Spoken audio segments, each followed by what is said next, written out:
In this lesson, we are going to transform sine and cosine functions. You know what? We've already spent a whole unit on transformations. We transformed exponential functions after we learned about exponential functions. So I'm really hoping that you're very comfortable with the idea of transformations. So just like before, we have our four parameters, a, k, d, c. And once we know what the values are, we know what the transformations are, and you can graph the transform function. So a is equal to -3, k is equal to 1, d is equal to 10 degrees, c is equal to 4. So we got a vertical stretch by a factor of 4. We have a reflection with respect to the x-axis. We have a horizontal translation 10 degrees right, and we have a vertical translation 4 units up. If you look in the textbook, it says phase shift, or they use the terminology phase shift instead of horizontal translation. I personally don't use phase shift because some textbooks don't agree with that terminology. They say that phase shift represents something else. You can Google that and you'll probably get a few hits as to help you explain that, but it's not a big deal. But since there is some discrepancy between textbooks, I prefer to use the terminology of horizontal translation. But if you use phase shift, I'm okay with that. Okay, so I do want to say or mention that we generally don't reflect the sine function or the cosine function with respect to the y-axis because there's some symmetry that exists for both those functions. For the cosine function, it's symmetrical about the y-axis. So it's pretty silly to reflect it across the y-axis because it's as if you did nothing. Just like in grade 10, we didn't really teach you to reflect with respect to the y-axis because the parabola is symmetrical about the y-axis. Well, at least the original parabola, y equals x squared. As for the sine function, if you reflect it along the y-axis, it's exactly the same as if you were to reflect it with respect to the x-axis. And I don't want to too much time on that because you'll learn that in grade 12, but sine is an odd function, which means if you reflect it with respect to the x and y-axis, you'll get your original graph. And that's something you saw in the transformations unit. Okay, so we have a, k, d, c. Now, furthermore, a not only tells us the vertical stretch, but a will also determine the amplitude because the magnitude of a, or the absolute value of a, is the amplitude of the trig function, or the sinusoidal function. But k determines the period of the function. And we have the equation here, p equals 360 divided by the magnitude of k, which makes perfect sense because we can't have a negative period. So we want to take the absolute value of k to make sure we're going to get a positive value for the period. So to explain this 1 over k, you can imagine back to the mapping rule. What do you do to x? You multiply by 1 over k because that was dictated by your horizontal stretch or your horizontal compression. So if you had an original period of 360 degrees, you can find the new period by multiplying by 1 over k. Okay, so really think back to the mapping rule, and it makes sense that, that the period could be found by using this equation. Okay, so d is the horizontal shift, and c, so c, not only is c the vertical shift, but c is also going to give us the equation of the axis. And if you think about it, you know what? That makes perfect sense. You remember how in the exponential function, the horizontal asymptote is controlled by the vertical shift? Well, guess what? Using the exact same logic, it makes perfect sense that C determines the equation of the axis, okay, that midline, which divides your symmetrical wave to a top half and a bottom half. Yeah, the C value will control. All right, so let's go over that. So we have amplitude, period, horizontal shift, and vertical shift. So we have amplitude, we have period, we have horizontal shift,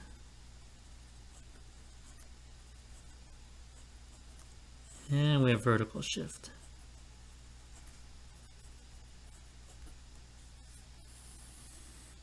All right, I'm gonna try to save some time here.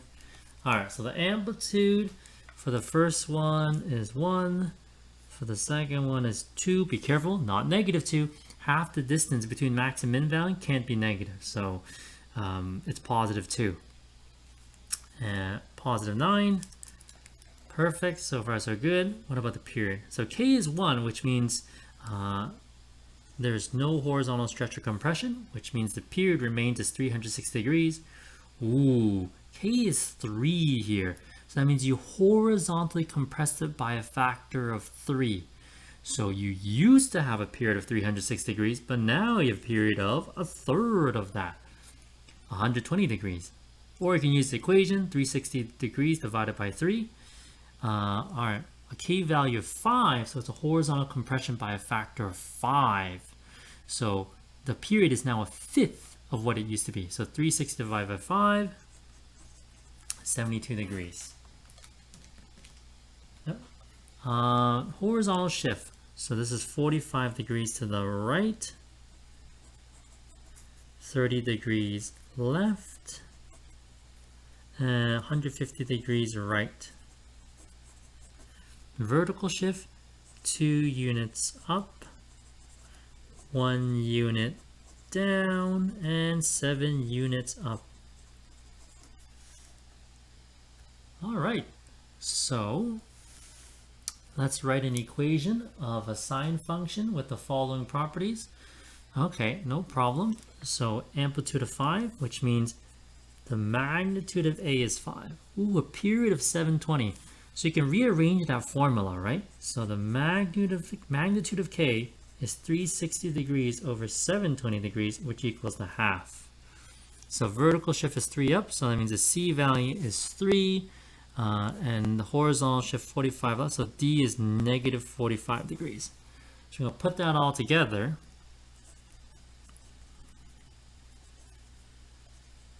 Sine half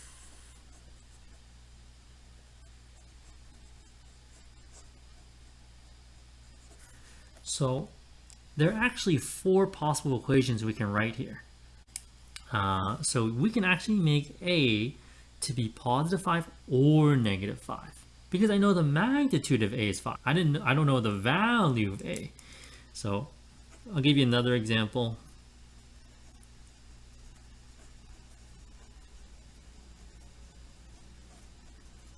So these are both correct. F of x and g of x are both correct. And not only can I make A negative, I can also make K negative, because then I know the absolute value of K, but I actually don't know if K is positive or negative. Because if K was -1/2, I'd still have a period of 720 degrees. That's not going to change, right? Just like how when I made A -5, the amplitude's still 5. All the properties are still fulfilled. Okay, so yeah, we'll leave it with that. You can make K negative as well, or you can make both of them negative. All right, so what we're going to do is graph, transform sine function or cosine function. So what you remember from the previous lesson, I need you to remember the key points for sine x. And we have 5 points that I want you to focus on.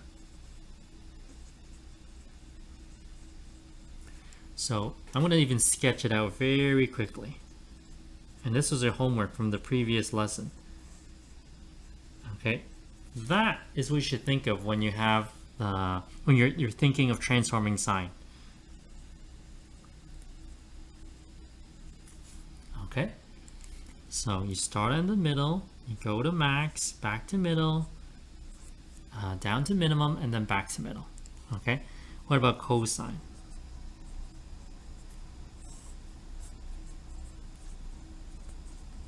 So these are the original points I'm going to work with when I graph a transform cosine function.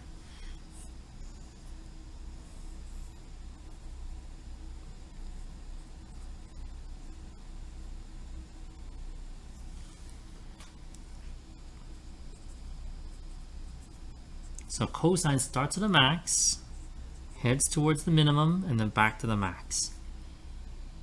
All right, so really burn these images into your brain, because we are going to need them when we are graphing transform sine or transform cosine function. So one of the ways to graph a transform sine or cosine function is to use the mapping rule way, which we did in the previous unit of transformations. But there's actually an easier way, okay? Because these sinusoidal functions are beautiful, smooth, symmetrical waves, we can take advantage of that and graph it, okay? And graph one cycle very, very quickly. So that's what I'm going to try to show. Okay, so I'm going to graph this function. You could use the mapping rule, but I'm going to show you a different way. So to help us graph the function, I'm going to first find the properties of this function. So let's go ahead and try to fill in the blanks here. All right, the amplitude is 6. Please don't say -6, because amplitude can't be negative. The period, I'm going to write down the formula just in case you need it. So the period is 360 degrees divided by the magnitude of k, which in this case is 3. So the period is 120 degrees, which, to be honest with you, I already knew that because it's a horizontal compression by a factor of 3.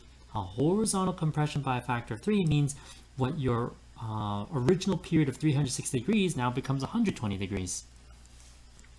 Horizontal shift, this is 30 degrees left. Vertical translation, 2 units up. Domain, all real numbers, nothing fancy. And it's always going to be all real numbers unless I apply a restriction on the domain. As for the range, you know what? I'm going to save the range for at the end. I know the equation axis is y equals 2 because it's shifted 2 units up. The max and min value, I'm going to tell you the formulas for the max and min values. The max value is c plus the amplitude, and the min value is c minus the amplitude. And that makes perfect sense, because if c represents the middle, right, it's the number that represents the midline, then how do you reach the top of the wave, the peak? Well, you add by the amplitude. It's half the distance between max and min values. So look, you have your beautiful wave here. So imagine that's your c value. How do you get to the maximum? You add by the amplitude. All right, let's try that again here. And if you want to reach the minimum value, you take your c value and drop down. You subtract by the amplitude. And so another way of seeing this wave is that you're just bouncing between the maximum and minimum value of this function. You're just bouncing up and down, and that's how you get your wave. So anyways, in this case, it's 2 plus 6 for your amplitude is 8, and 2 minus 6 to get the minimum value of -4. And now that I have the max and min value, guess what? The range is any number from -4 to 8. So I'm actually going to do one more thing. I'm going to do one more quick calculation. I'm going to tell you what a quarter of a period is. And that's rather easy, because if the period is 120, then a quarter of that must be 30 degrees. Okay, so like I said in the very beginning, you can graph this using mapping rule. Okay, nothing is stopping you. But I'm going to take advantage that this sinusoidal function is a smooth symmetrical wave. So I can take advantage of that and graph it very quickly. Okay, so I have to look at a few numbers here. This horizontal shift is 30 degrees to left, and the quarter period is 30 degrees. So that actually works out really nice for me. So I'm going to say 30 degrees, okay? That's my scaling, and that is based on the fact that the greatest common factor between my horizontal shift and my quarter period is 30 degrees. They're actually the same, so it works out so easily in this example. We'll do some examples where it doesn't work out as nice, and you can check out the homework too. All right, so 30 degrees left, and let's say this is 4. Okay, because the max value is 8 and the min value is -4. I have to be a little careful with the c value of -2, but I think we can manage. So 30 degrees left. Oh yes, this is a cosine. Now be careful. The first point I plot will be a minimum point because I'm not graphing the regular cosine. I'm graphing the transform, the cosine that's been reflected across the x-axis. So the first point, I know cosine usually starts at a max, but now the first point I plot is a minimum. So -4, bam, 30 degrees left. Okay, 30 degrees left, so I plot. And now the next point, I go quarter period. I'm going to explain why quarter period in a second, but quarter period. So -4, quarter period. And another quarter period forward, another quarter period, another quarter period. All right. So why did I go a quarter period? Because if you think back to your unit circle, okay, if you go 90 degrees, 180 degrees, 270, 360, how do you reach those values? You go a quarter period, right? So there's lots of different ways of seeing why it's a quarter. You can think back to the previous lesson and then chop it into fourths, okay? Those key points that we marked earlier on the other page, those occur at every quarter period. So you can chop up this beautiful cycle, this one cycle, you can break it into fourths, and we're going to take advantage of that. That's why it's very important to find the quarter period, and you can plot the points very quickly, doing very minimal calculations. Okay, so how about here? I'm going to find the max value, the min value, and the c value, or the equation of axis, because that's going to dictate how I'm scaling my y-axis. Okay, so I'll go very quick. So amplitude is 2. The max value, it's the equation of axis, is y equals 2 again. The max value is 4 because 2 plus 2 is 4. Min value is 0. Okay, because 2 minus 2 is 0.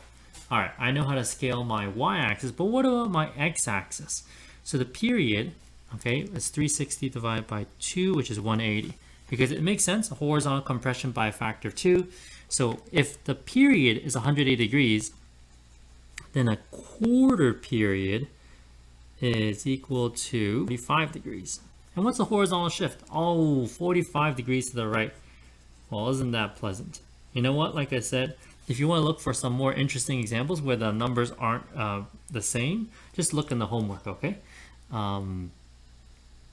You'll see some beautiful instances where you have to scale the x-axis differently, or you have to actually give it some thought. But the strategy is look for the lowest, or the greatest common factor, okay? Look for the greatest common factor between the quarter period and the horizontal shift. All right, so if that's the case, that's 45 degrees, and we're going to say 2 over here. All right, let's go time. 45 degrees, right? Now I'm going to, first point I plot, okay, I don't know exactly where, well, I don't know exactly where the points are, but my 5 points will resemble a reflected sine function, okay? So the first point I plot is on the equation of the axis, and then I go down to the bottom, down to the minimum, back, and I'm keeping my quarter period, okay? There you go.